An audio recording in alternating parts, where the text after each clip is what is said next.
नमा संस्कृत मित्राणी। तो मित्रों, आज हम बिहार बोर्ड के 9वीं कक्षा के संस्कृत का हम षष्ठा पाठा का संपूर्ण प्रश्नोत्तरी करने वाले हैं। इससे पूर्व के एपिसोड में मैंने षष्ठा पाठा का संपूर्ण हिंदी अनुवाद कर लिया था। आज के एपिसोड में हम षष्ठा पाठा, जिसका शीर्षक है संस्कृत साहित्य पर्यावरणम, इस पाठ का हम संपूर्ण प्रश्नोत्तरी देखेंगे। आप लोग वीडियो के अंत तक बने रहेंगे। सर्वप्रथम हम इसका मौखिका का प्रश्न देखेंगे, इसके बाद हम इसका लिखित का भी प्रश्न देखेंगे। तो आप लोग वीडियो के अंत तक बने रहेंगे। चलिए वीडियो को प्रारंभ करते हैं बिना विलंब किए। तो देख सकते हैं जिसमें कि 1 नंबर प्रश्न दिया गया है। इसमें अधोलिखितानां प्रश्नानां उत्तराणि वदत, यानी निम्नलिखित प्रश्नों का उत्तर जो है बताना है। क नंबर प्रश्न दिया गया है प्रकृतेः उपकरणानि कथम प्रकल्पितानि, यानी कि इसका अर्थ हुआ प्रकृति के विभिन्न अंग किसके रूप में कल्पित हैं। तो इसका जो उत्तर हो जाएगा, हम सभी का उत्तर जो है बारीकी से चलिए जान लेते हैं एक साथ। तो आप एक का क नंबर प्रश्न का उत्तर यहाँ से लिखेंगे। क नंबर प्रश्न का उत्तर में लिखेंगे प्रकृतेः उपकरणानि देवरूपाणि प्रकल्पितानि, यानी कि देवरूपाणि होगा, यानी कि देवताओं के रूप में जो ये प्रकल्पित हैं। तो ये हो जाएगा क नंबर प्रश्न का तो उत्तर। इसके बाद ख नंबर प्रश्न इसमें दिया गया है प्रकृति वर्णनम कुत्र आवश्यकम, यानी प्रकृति का वर्णन जो है ये कहाँ आवश्यक है। तो अब ख नंबर प्रश्न का उत्तर यहाँ से लिखेंगे। ख नंबर प्रश्न का उत्तर हो जाएगा प्रकृति वर्णनम संस्कृत काव्येषु आवश्यकम, यानी कि प्रकृति का वर्णन जो है संस्कृत काव्यों में आवश्यक है, जरूरी है। इसके बाद है ग नंबर प्रश्न। ग नंबर प्रश्न है वाल्मीकि कम सरोवरम वर्णयति, यानी वाल्मीकि जो महर्षि वाल्मीकि है वो किस सरोवर का वर्णन करते हैं।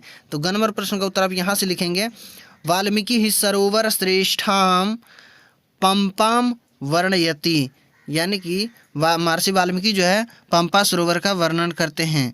तो ये हो जाएगा ग नंबर प्रश्न का उत्तर। इसके बाद है घ नंबर, इसमें दिया गया है ज्येष्ठ मासस्य मध्याह्नः केन वर्णितः, कि जेठ महीने के दोपहर का वर्णन कौन करते हैं, किसके द्वारा किया गया है वर्णन। तो आप घ नंबर प्रश्न का उत्तर यहाँ से लिखेंगे उत्तरम में ज्येष्ठ मासस्य मध्याह्नः वानभट्टेन वर्णितः, यानी कि जेठ महीने का जो दोपहर का वर्णन ये वानभट्ट करते हैं, महाकवि वानभट्ट के द्वारा किया गया है। तो ये हो जाएगा घ नंबर प्रश्न का उत्तर। इसके बाद अंग नंबर प्रश्न जलाशयेषु कमला नाम वर्णनम कह करोति, यानी कि जलाशयों में कमल के पुष्प का वर्णन जो है कौन करते हैं। तो अंग नंबर प्रश्न का उत्तर यहाँ से लिखेंगे जलाशयेषु कमला नाम वर्णनम भट्टिः करोति, तो भट्टी जो है जलाशय में कमल का वर्णन करते हैं। तो ये हो गया मौखिका का प्रश्न का उत्तर। इसके बाद चलिए अब लिखित का प्रश्न का उत्तर जान लेते हैं। अब यहाँ से लिखित का प्रश्न प्रारंभ हो जाता है। अभ्यास का लिखिता का प्रश्न यहाँ से प्रारंभ हो जाता है। 1 नंबर प्रश्न है इसमें अधोलिखितानां प्रश्नानां उत्तराणि संस्कृत भाषायां पूर्ण वाक्य लिखत, यानी निम्नलिखित प्रश्नों के उत्तर जो है संस्कृत भाषा में देना है, वो भी पूर्ण वाक्य में देना है। तो क नंबर प्रश्न इसमें दिया गया है अन्नम कथम भवति, अन्न कैसे होता है। तो इसका जो उत्तर हम सभी का चलिए जान लेते हैं। तो अब पहला का क नंबर प्रश्न का उत्तर यहाँ से लिखेंगे उत्तरम में कि मेघः जलेन पृथ्वीं रक्षति तदा सर्वेभ्यः अन्नम भवति, यानी कि मेघ जल के द्वारा पृथ्वी की रक्षा करते हैं, तब सभी को अन्न प्राप्त होता है। चलिए ख नंबर प्रश्न है इसमें संस्कृत काव्येषु नदीनां वर्णनम किम उद्देश्यकम, यानी कि संस्कृत काव्यों में नदियों का वर्णन किस उद्देश्य से किया जाता है। तो ख नंबर प्रश्न का जो उत्तर हो जाएगा इसमें संस्कृत काव्येषु स्वस्थ पर्यावरणस्य कल्पनया प्रवहन्तीनां नदीनां वर्णनम लभ्यते, यानी कि संस्कृत काव्यों में स्वस्थ पर्यावरण का कल्पना के लिए बहते हुए नदियों का वर्णन पाया जाता है। ये हो जाएगा ख नंबर प्रश्न का उत्तर में, आप इसको लिख देंगे। इसके बाद इसमें है ग नंबर प्रश्न। ग नंबर प्रश्न है प्रकृति वरदानम किम, यानी प्रकृति के द्वारा क्या वरदान है। तो इसका उत्तर में आप लिखेंगे प्रकृति वरदानम वृक्षाः सन्ति, यानी प्रकृति के वरदान के रूप में हमें वृक्ष हैं। तो घ नंबर इसमें प्रश्न है अगला शाकुंतले नाटके किम वर्णयते, शाकुंतले नाटके किम वर्णयते, यानी अभियान शाकुंतलम नाटक में किसका वर्णन है। तो नरा कन्याश्च वृक्षाण प्रति ममताशीला इति शाकुंतले नाटके वर्णयते, यानी कि लोग कन्याओं और वृक्षों के प्रति ममताशील होते हैं, ऐसा शाकुंतला नाटक में वर्णन है। ये हो जाएगा घ नंबर प्रश्न का उत्तर। अंग नंबर प्रश्न है पर्यावरणस्य स्वास्थ्यम प्रति के जागरूका, यानी पर्यावरण के स्वास्थ्य के प्रति कौन जागरूक हैं। तो इसका जो उत्तर में आप लिखेंगे अंग नंबर का उत्तर में पर्यावरणस्य स्वास्थ्यम प्रति साहित्यकारः जागरूकः, यानी कि पर्यावरण के स्वास्थ्य के प्रति, पर्यावरण और स्वास्थ्य के प्रति जो है साहित्यकार जो है वो जागरूक हैं। पर्यावरण के स्वास्थ्य के प्रति साहित्यकार जागरूक हैं और यही सबों को अच्छी ज्ञान देते हैं कि पर्यावरण के प्रति लोगों को प्रेरित करते हैं साहित्य के माध्यम से। तो 1 नंबर प्रश्न का ये उत्तर हो गया। आप वीडियो रोक कर लिख लिया अथवा स्क्रीनशॉट भी आप ले सकते हैं। अब चलिए दूसरे प्रश्न की ओर हम बढ़ते हैं। इसी के क्रम में अब दूसरा प्रश्न है। दूसरा प्रश्न दिया गया अधोलिखितानां प्रश्नानाम् उत्तराणि लिखत, यानी निम्नलिखित प्रश्नों के उत्तर दें। क नंबर प्रश्न है इसमें पर्यावरणस्य किं स्वरूपम, यानी पर्यावरण का स्वरूप कैसा है। तो पर्यावरण का स्वरूप कैसा है, तो चलिए हम इसमें जितने भी प्रश्न दिए गए हैं सभी का प्रश्न का हम उत्तर चलिए अच्छी तरीके से जान लेते हैं बारीकी से। तो अब दूसरा प्रश्न का क नंबर प्रश्न का उत्तर यहाँ से लिखेंगे। क नंबर प्रश्न का उत्तर में लिखेंगे भूमि जलम नभ वायु अंतरिक्षम पशु तृणम एतेषां पर्यावरणस्य स्वरूपम, यानी कि जमीन, जल, आकाश, हवा, अंतरिक्ष, जानवर, घास, ये सभी क्या है पर्यावरण के स्वरूप हैं, अपना रूप है। ख नंबर प्रश्न है इसी में औषधयो देव्यः कुत्र कथंच स्तुत्यन्ते, यहाँ देवताओं के द्वारा औषधि का गुणगान कहाँ और क्यों किया जा रहा है। औषधियों का गुणगान जो है देवता कर रहे हैं, क्यों, कहाँ और क्यों कर रहे हैं, किसके लिए। तो उत्तरम में आप लिखेंगे आंसर में, यानी कि औषधियो देव्यः भारते पापात निवारयितुम स्तूयन्ते, यानी कि औषधियों का गुणगान देवता भारत में कर रहे हैं और पाप के निवारण हेतु इसका स्तुति कर रहे हैं, औषधियों का गुणगान कर रहे हैं। इसके बाद ग नंबर प्रश्न है इसमें संस्कृत काव्येषु प्रकृतेः केषाम् उपादानानां वर्णनम भवति, संस्कृत काव्यों में प्रकृति के द्वारा किसके उपादानों का वर्णन होता है।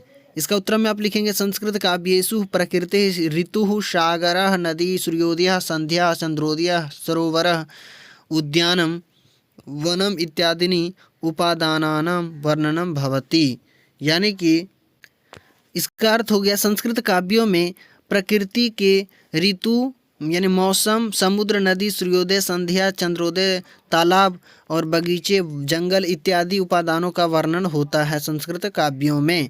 इसके बाद घ नंबर प्रश्न है वृक्षारोपणम पुण्यम कथम, यानी वृक्ष रोपना, वृक्ष को लगाना जो है ये पुण्य क्यों कहा जाता है। तो इसका उत्तर हो जाएगा वृक्षः ग्रीष्मः आपतेन संतप्तस्य रक्षां कुर्वन्ति अस्मात् वृक्षारोपणम पुण्यम भवति, यानी वृक्ष जो है गर्मी से, यानी भीषण गर्मी से जो है, अत्यंत गर्मी से जो है लोगों की रक्षा करते हैं, सभी की रक्षा करते हैं। इस कारण से वृक्ष को लगाना जो है पुण्य माना जाता है, इस कारण वृक्षारोपण जो है पुण्य होता है। ये हो गया यहाँ पे दूसरा प्रश्न का उत्तर। अब चलिए इसके अगले तीसरे प्रश्न की ओर हम बढ़ते हैं। अब तीसरा प्रश्न जो इसमें दिया गया है अधोलिखित कथनेषु रेखांकित पदानि आधृत्य प्रश्न निर्माणम कुरुत, यानी निम्नलिखित कथनों में रेखांकित पद के आधार पर प्रश्न का निर्माण करना है। जैसे क नंबर दिया गया संस्कृत साहित्य पर्यावरण से चर्चा अस्ति, यानी संस्कृत साहित्य में पर्यावरण की चर्चा है। तो पर्यावरण के नीचे देख सकते हैं आप, यहाँ पर रेखांकित पद दिया गया है। ये रेखांकित पद है, यानी रेखांकित का चिन्ह है, यहाँ रेखा अंकित किया गया है। तो ये पर्यावरण के स्थान पे हमें कुछ ऐसा शब्द लाना है जिससे ये प्रश्न बन जाए। यानी संस्कृत साहित्य में पर्यावरण की चर्चा होती है तो हमें इसको प्रश्न बनाना है। तो कैसे बनाएंगे, संस्कृत साहित्य में किसकी चर्चा होती है, किसकी चर्चा है, तो यहाँ पे किसकी लाना है तो संस्कृत में बनाना है। इसी प्रकार पर्जन्यों के जगह पे लाना है, इसमें भी जलन के जगह पे कोई ऐसा शब्द लाना है, प्रश्न निर्माण करना है। तो चलिए हम सभी का प्रश्न निर्माण करके आप लोगों को बता देते हैं। आप लोग वीडियो को सर्वप्रथम लाइक कर देंगे। तो आप तीसरा प्रश्न का प्रश्न निर्माण इस प्रकार करेंगे, यहाँ से देख सकते हैं आप कि क नंबर दिया गया है संस्कृत साहित्य कस्य चर्चा अस्ति, इस प्रकार प्रश्न निर्माण होगा। प्रश्न था संस्कृत साहित्य पर्यावरण से चर्चा अस्ति, तो यहाँ पर्यावरण के जगह पे आपको दे देना है कस्य, संस्कृत साहित्य कस्य चर्चा अस्ति हो जाएगा। इसके बाद ख नंबर दिया गया है पर्जन्यो वेदे, पर्जन्यो यहाँ पे वेदे होगा, पर्जन्यो वेदे अस्तूयते, पर्जन्यो वेदे अस्तूयते, तो यहाँ पे कह वेदे अस्तूयते हो जाएगा, कह कर देंगे। घ नंबर इसमें दिया गया मेघ पृथ्वी जलेन रक्षति, मेघ जो है पृथ्वी को जल से रक्षा करता है। तो यहाँ पे ग नंबर का प्रश्न निर्माण करेंगे मेघ पृथ्वी केन रक्षति, मेघ पृथ्वी केन रक्षति हो जाएगा। इसके बाद इसी में घ नंबर दिया गया है पृथ्वी सर्वेभ्य, यहाँ पे है सर्वेभ्य होना चाहिए, ठीक है। पृथ्वी सर्वेभ्य अन्नम ददाति, पृथ्वी सर्वेभ्य अन्नम ददाति, तो इसमें सर्वेभ्य के जगह पे हमें कोई ऐसा शब्द लाना है जिससे प्रश्न निर्माण बन जाए। तो चलिए इसको भी हम लोग जान लेते हैं। तो घ नंबर का प्रश्न निर्माण इस प्रकार करेंगे पृथ्वी के भी अन्नम ददाती, यानी कि ये यहाँ पे हो जाएगा, ये यहाँ पे होगा, पृथ्वी के भी अन्नम ददाती हो जाएगा। तो इस प्रकार आप बना लेंगे इसको। इसके बाद अंग नंबर इसमें दिया गया है, अंग नंबर है यहाँ पे वेदे होता है, यहाँ पे वेदे है अंग नंबर। वेदे औषधियो देव्य अस्तुयन्ते, वेदे औषधियो देव्य अस्तुयन्ते, तो यहाँ पे औषधियों के स्थान पे हमें कुछ ऐसा लाना है जिससे कि प्रश्न निर्माण बन जाए। तो अंग नंबर बनाएंगे वेदे कह देव्य अस्तुयन्ते, वेदे कह देव्य अस्तुयन्ते बना देंगे। इसके बाद 4 नंबर इसमें दिया गया संस्कृत महाकाव्येषु प्रकृति वर्णनम आवश्यकम, संस्कृत महाकाव्यों में प्रकृति का वर्णन आवश्यक है। तो प्रकृति वर्णनम के स्थान पे हमें कुछ ऐसा शब्द लाना है जिससे प्रश्न निर्माण बनता है। 4 नंबर का आप बनाएंगे इस प्रकार, संस्कृत महाकाव्येषु किम आवश्यकम, यानी किम यहाँ पे हो जाएगा। तो इस प्रकार आप 4 नंबर बना लेंगे। तो सभी का आप वीडियो रोक कर लिख लें अथवा स्क्रीनशॉट भी आप ले सकते हैं। तो सभी का ये उत्तर आपके सामने है, आप इसको रोक कर लिख लें अथवा स्क्रीनशॉट भी ले सकते हैं। तो चलिए अब अगले प्रश्न की ओर बढ़ते हैं। अब इसमें चौथा प्रश्न दिया गया है। चौथा प्रश्न जो इसमें दिया गया है वो है कोष्ठाद उचितम पदम चित्वा रिक्त स्थानानि पूर्यत, यानी कि ब्रैकेट में जो शब्द दिया गया है ये पद का चयन करके हमें इस खाली वाले स्थान में भरना है। कौन किस में सही भराएगा? तो चलिए हम सभी को भर लेते हैं पहले। तो इसमें क नंबर दिया गया इरा विश्वास में डैश जायते, तो इसमें जो आप भरेंगे वो क नंबर में आप भरेंगे भुवनाय, भुवनाय भर देंगे, भुवनाय। इरा विश्वास में भुवनाय जायते भर देंगे आप, भुवनाय हो जाएगा, ये सही है। इसके बाद ख नंबर तानो डैश हस, इसमें आप क्या भरेंगे? इसमें भरेंगे मुंचंतु भर देंगे, ये सही है। इसके बाद ग नंबर है वाल्मीकि डैश पंपम वर्णयति, तो इसमें भरेंगे सरोवर श्रेष्ठम हो जाएगा, सरोवर श्रेष्ठम पंपम वर्णयति, यानी वाल्मीकि जो है पंपा सरोवर का वर्णन कर रहे हैं। घ नंबर है सर्वम प्रिय डैश वसंते, सर्वम प्रिय डैश वसंते, तो इसमें आप भरेंगे चारुतरम वसंते, यहाँ पे चारुतरम भर देंगे। अंग नंबर है मृगकुलम डैश अभ्यस्यतु, मृगकुलम डैश अभ्यस्यतु, तो हो जाएगा इसमें क्या? रोमंथम, यानी रोमंथम अभ्यस्यतु, मृगकुलम रोमंथम यहाँ पे भर देंगे। इसके बाद स्वयं न, 4 नंबर है स्वयं न डैश पीबंती नद्या, तो वारिणी हो जाएगा, वारिणी, यानी कि नदियाँ स्वयं अपनी जल को नहीं पीती है, वारिणी माने जल। तो ये हो जाएगा 4 नंबर में आप सही सही देख करके आप भर लेंगे। और चलिए अब अगले प्रश्न की ओर हम बढ़ते हैं।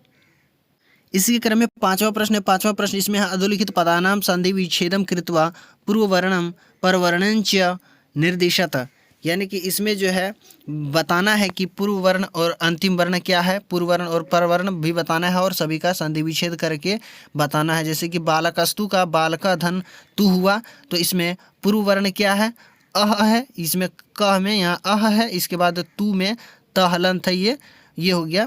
ये परवर्ण है और पूर्ववर्ण यहाँ पे तहलंत है। तो सभी में इस प्रकार हमें बताना है। कालिदासस्तु है, इसका वृक्षास्तु है, कन्याश्च है, पठितस्तेन है, इसके बाद मुहुस्ताडितम है, मानवश्च, सभी का हमें संधि विच्छेद करके पूर्ववर्ण और परवर्ण भी बताना है। तो चलिए हम बता देते हैं। तो आप 5वां प्रश्न का जो उत्तर इस प्रकार बनाएंगे, संधि विच्छेद करेंगे, कालिदासस्तु का करेंगे कालिदासा धंतु हो जाएगा। इसमें अह जो है ये परवर्ण है, कालिदासा का परवर्ण हो गया और पूर्ववर्ण हो गया तु का तहलंत हो गया। वृक्षास्तु का बनेंगे वृक्षाधंतु, अह और तहलंत है, यानी कि अह जो है ये परवर्ण है, पूर्ववर्ण है तहलंत। कन्यास जगह बनेंगे कन्याधन च और अह और च हलंत हो जाएगा। इसमें पठितस्तेन हो जाए, पठितस्तेन हो जाएगा, इसका हो जाएगा आपका पठितः धन तेन, इसका आप अह जोड़ तहलंत, इस प्रकार परवर्ण और पूर्ववर्ण मिला हुआ है। मुहुस्ताडितम का हो जाएगा मुहुधन ताडितम, मुहुधन ताडितम, इसमें जो है अह है, इसमें परवर्ण और पूर्ववर्ण है तहलंत, इन दोनों का संयोग हुआ है। मानवश्च का हो जाएगा मानव धन च हो जाएगा, इसमें परवर्ण है अह और पूर्ववर्ण है चहलंत, तो ये दोनों मिलकर के यहाँ इसका संधि हुआ है। तो इस प्रकार आप सभी का संधि विच्छेद यहाँ पे कर लेंगे। और चलिए अगले प्रश्न की ओर हम बढ़ते हैं। अब आप देख सकते हैं छठा प्रश्न है। छठा प्रश्न है अधोलिखित पदेषु मूल शब्दम विभक्तिम वचनम च लिखत, यानी कि निम्नलिखित जो शब्द दिए गए हैं इधर, ये शब्द का जो है हमें मूल शब्द बताना है, इसके बाद विभक्ति बताना है और वचनम बताना है। तो कौन सी विभक्ति में है, मूल शब्द इसका क्या है और वचन कौन सा है, तो सभी का हम चलिए जितने भी इसमें शब्द दिए गए हैं, पद दिए गए हैं, सभी पदों का हम जान लेते हैं। मूल शब्द और विभक्ति वचन सभी का हम लोग जान लेते हैं। चलिए तो अब छठा प्रश्न का उत्तर इस प्रकार बनाएंगे। छठा प्रश्न में ये पर्यावरणम जो है ये दिया गया पद, तो पर्यावरण इसमें मूल शब्द है और द्वितीय विभक्ति है और एक वचन का प्रयोग हुआ है। वचनम में एक वचनम भरेंगे। यहाँ देख सकते हैं कि ये मूल शब्द है, मूल शब्द ये है, विभक्ति ये है और इधर वचन है। इसके बाद दूसरा है साहित्य पद में साहित्य इसमें मूल शब्द है, सप्तमी विभक्ति एक वचन का प्रयोग हुआ है साहित्य में। भुवनाय में जो है ये भुवन मूल शब्द है इसमें और चतुर्थी विभक्ति एक वचन का प्रयोग हुआ है। सर्वेभ्य में सर्व मूल धातु इसमें मूल शब्द है और चतुर्थी विभक्ति है और बहुवचनम का प्रयोग हुआ है। स्वरूपेषु में स्वरूप मूल धातु है इसमें और सप्तमी विभक्ति बहुवचन का प्रयोग हुआ है, सप्तमी विभक्ति बहुवचनम। वृक्षाण में जो है वृक्ष मूल धातु है और द्वितीय विभक्ति बहुवचन का प्रयोग हुआ है, तो द्वितीय विभक्ति है और बहुवचनम। तो इस प्रकार आप सभी को आप वीडियो रोक लिख ले अथवा स्क्रीनशॉट भी ले सकते हैं। तो ये हो गया छठा प्रश्न का सही उत्तर। अब चलिए सातवां प्रश्न की ओर हम बढ़ते हैं। अब आगे जो है सातवां प्रश्न दिया गया। सातवां प्रश्न इसमें है अधोलिखित क्रियापदेषु धातुम लकारम पुरुषम वचनं च निर्दिशतः, यानी कि निम्नलिखित जितने भी क्रियापद दिया गया है उसमें जो है धातु कौन सा है, इसके बाद लकार कौन सा है, पुरुष कौन सा है और वचन कौन सा है, इसका किसका प्रयोग हुआ है। तो इसमें देख सकते हैं कथयति का एक उदाहरण दिया गया है। जैसे कथयति है, कथयति में कथ मूल धातु है और लकार में लट लकार का प्रयोग हुआ है और प्रथम पुरुष का है, प्रथम पुरुष एक वचन का प्रयोग हुआ है। उसी प्रकार भवती है, भवती में कौन सा जो है धातु है मूल धातु, इसके बाद लकार कौन सा है, इसके बाद पुरुष कौन सा है, वचन कौन सा है। रक्षति में भी मूल धातु क्या है और लकार कौन सा है, पुरुष कौन सा है, वचन कौन सा है। तो चलिए हम सभी को जान लेते हैं बारीकी से। तो आप सातवां प्रश्न, यहाँ से सातवां प्रश्न का उत्तर लिखेंगे आप। जैसे कि यहाँ क नंबर में एक नंबर में दिया गया था भवती, तो भवती में भू मूल धातु है, लट लकार का प्रयोग हुआ है इसमें और पुरुष में आप प्रथम पुरुष भरेंगे और एक वचन भरेंगे, एक वचनम। इसके बाद रक्षति में रक्ष मूल धातु है, लट लकार का प्रयोग हुआ है, प्रथम पुरुष और एक वचनम का प्रयोग हुआ है।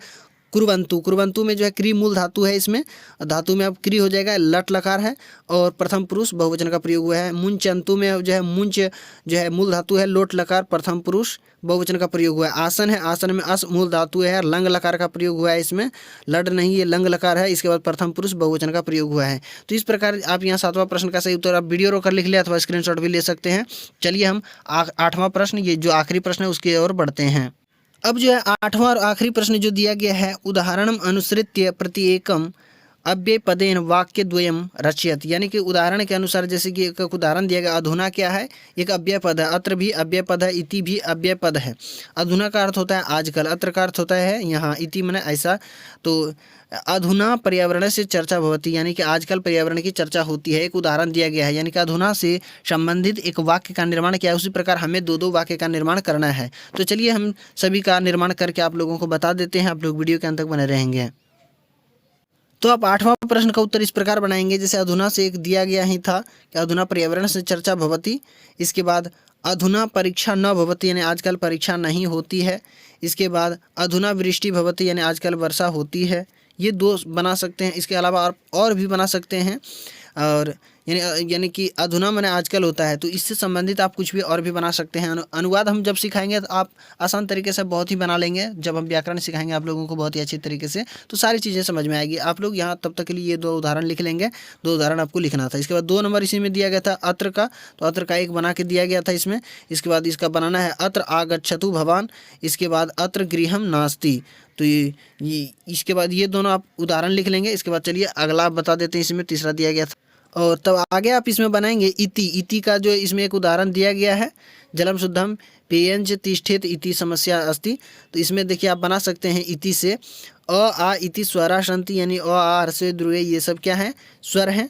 इसके बाद शुद्धम पर्यावरणम भवेत इति समस्या अस्ति, शुद्ध पर्यावरण होना यह एक समस्या है। तो इस प्रकार ये हो गया तीसरा प्रश्न का सही उत्तर हो गया। अब आशा करते हैं कि ये वीडियो आपको बहुत ही अच्छी लगी होगी। षष्ठ पाठा का हम यहाँ प्रश्नोत्तरी आप लोगों को आसानी तरीके से करवा दिए हैं, सारी चीज़ें समझ में आई होंगी। अगर कहीं भी आपको कोई भी समस्या है तो आप बेहिचक हमें कमेंट बॉक्स के माध्यम से बता सकते हैं। और यहाँ पे वीडियो जो है थोड़ी लंबी हो गई, इसलिए आप लोग क्षमा करेंगे, कोई बात नहीं, लेकिन सारी चीज़ें आपको समझ में आ गई होगी आशा करते हैं।